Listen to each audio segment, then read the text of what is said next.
So for question number 1, what resonated the most with me was, first of all, how big of an issue cancel culture and bullying have become, and how quickly, movements within those can spread throughout the internet, and how detrimental they can be to a person's life and even their family members. Secondly, the idea that humanity has become a mystery, and how people online often don't view the people they're commenting at as being another person. They view them as kind of just a figment of the internet, I guess. Moving on to the second part of the question, the biggest consequences, I think, is if we fail to realize how toxic social media has becoming.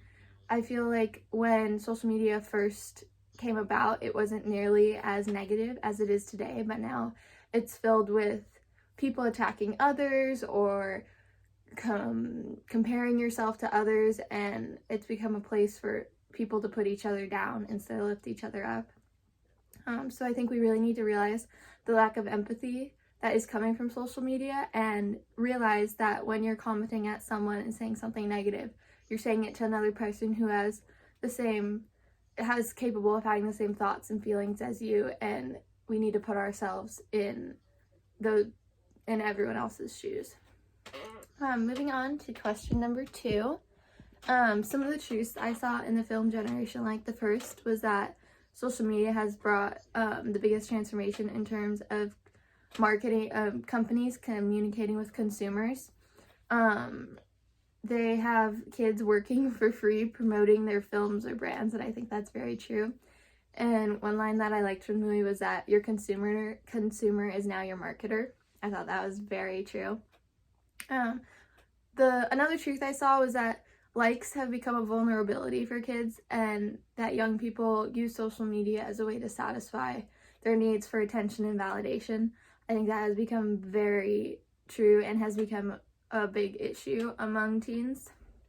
An exaggeration I saw was the idea of fame by association. I feel like the word fame is not quite the right word to describe the way kids feel when they get a response from a celebrity or a famous influencer, because I don't think they view themselves as being gaining any fame or notoriety from it, but I think it instead makes them feel more valuable as a person because they've been recognized by someone they consider better than themselves or worth more than themselves.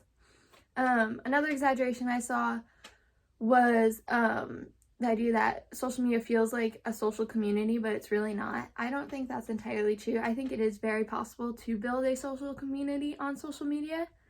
I think you can most definitely network and create groups of friends on there, ones that you would not have found in your real life. Moving on to question number 3, the most interesting thing I learned about the internet and social media, it came from the book. It was about net neutrality and learning about what that is, how it functions.